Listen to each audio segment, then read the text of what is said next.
ऊर्जा भी व्यापक हो जाती है। जब उसकी परिधि व्यक्ति से बड़ी होकर, परिवार से बड़ी होकर, गांव समाज से बड़ी होकर, देश राष्ट्र से बड़ी होकर पूरी धरती पर व्यापक हो जाए तो ये मानना चाहिए कि युग परिवर्तन की आंधी अब आई है। संकल्प है कि भारत को विश्व की महाशक्ति बनना है। ईश्वरीय संकल्प है कि भारत को विश्व का नेतृत्व करना है, जगत गुरु बनना है। भगवान गीता में कहते हैं, परित्राणाय साधूनां विनाशाय च दुष्कृताम्। मैं चौथे अध्याय का 8वां श्लोक, मैं अपना उद्देश्य घोषित कर रहा हूं, अपने अवतार का कार्य बता रहा हूं, मैं अवतार क्यों लेता हूं। अभ्युत्थानम। जय कल्कि, जय जगतपते पद्मापति, जय रमापते, जय जगन्नाथ, हर हर महादेव, जय श्री राम, जय बजरंग बली, जय। तो जय श्री नारायण दोस्तों। तो आपने जिन्हें अभी शुरू में सुना वो गायत्री परिवार से जुड़े हैं। आपको पता है गायत्री परिवार भी एक बड़ी संस्था है। तो ये लोग भी उन लोगों में आते हैं, कुछ चंद लोगों में, जो मानते हैं कि अभी का जो समय है या फिर जो समय आने वाला है, मतलब सबका आंकड़ा कहीं ना कहीं जो सतयुग की स्थापना का है वो 2030 या फिर 2040 तक का है। जो भी एवरेज मानते हैं कि लाखों साल एक मिथ्या है, तो ये भी उन्हीं में शामिल है। और ये भी मानते हैं कि भगवान बहुत जल्द अवतार लेने वाले हैं या फिर ले चुके हैं, बहुत जल्द प्रकट होने वाले हैं। इसके अलावा युग परिवर्तन की आंधी अब आने वाली है। तो आप लोग सुनिए क्या कह रहे हैं, फिर बात करते हैं। सामान्यतः 4 युग माने जाते हैं, कालखंड माना जाता है। सतयुग, त्रेता युग, द्वापर युग और कलयुग। ऐसा कहते हैं कलयुग चल रहा है। इन कालखंडों में सृष्टि के क्रम को बांटा गया है। सृष्टि के परिवर्तन, बड़े महत्वपूर्ण परिवर्तन इन काल चक्रों के बीच में होते हैं, कालखंडों में होते हैं। सब कुछ बदल जाता है। भगवान गीता में कहते हैं, परित्राणाय साधूनां विनाशाय च दुष्कृताम्।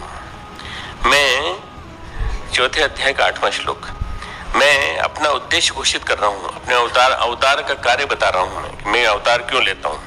अभ्युत्थानम धर्मस्य तदात्मानं सृजाम्यहम्। मैं उसी के लिए सृजन करता हूं और मैं अपने आप को प्रकट करता हूं और प्रकट करके योग माया को अपने अधीन करके मैं अवतरित होता हूं। तब मेरा अवतार होता है। और कहते हैं संभवामि युगे युगे, ऐसा जब जब होगा तब तब मैं आऊंगा। संभवामि युगे युगे, ऐसा हर युग में होता है। वैज्ञानिक कहते हैं मनुष्य शरीर की रक्त कोशिकाएं, हमारे जीवन की कोशिकाएं 12 वर्षों में आमूलचूल बदल जाती हैं। आप जो भी हैं आज, आपके सेल्स ये 12 वर्षों में सारे बदल जाएंगे। स्किन के भी, हार्ट के भी, ब्लड के भी, अंदर के भी जो इंटरनल टिश्यूज हैं उनके सेल्स भी बदल जाएंगे। आज से 24 साल पहले क्या हर एक के हाथ में ये होता था, मोबाइल फोन होता था? कभी आपने सुना था कि मोबाइल फोन है और ये है, स्मार्टफोन होगा जिससे कि आप कुछ भी कर सकते हैं। 12 साल पहले किसी ने सोचा था कि ऐसा कुछ होगा जिसमें कि आप इसके माध्यम से अपना फोटो भी ट्रांसमिट कर सकेंगे और ये सब कुछ कर सकेंगे। सब होने लगा सारा।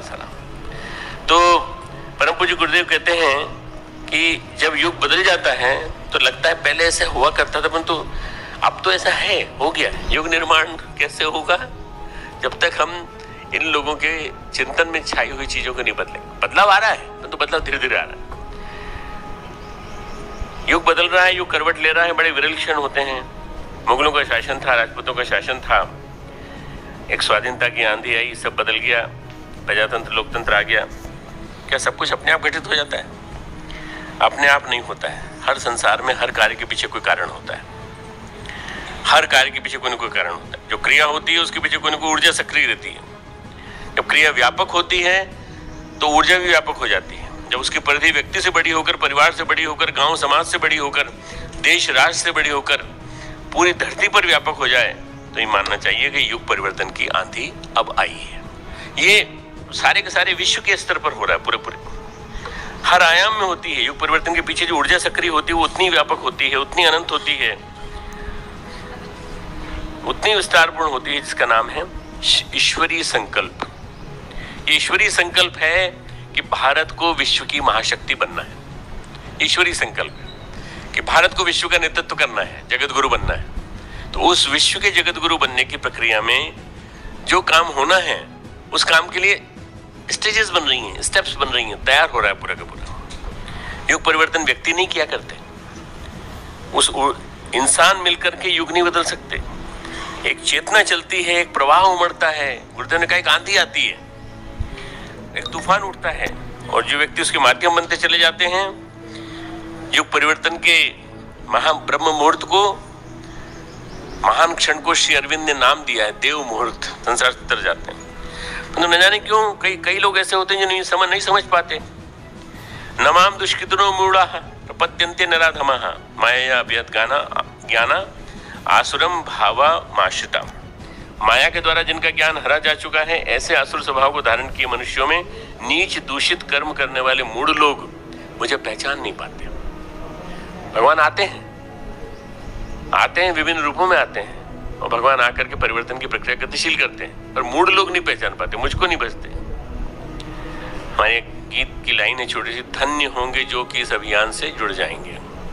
जो इस अभियान से को पहचान लेंगे, जुड़ जाएंगे, वो धन्य होंगे।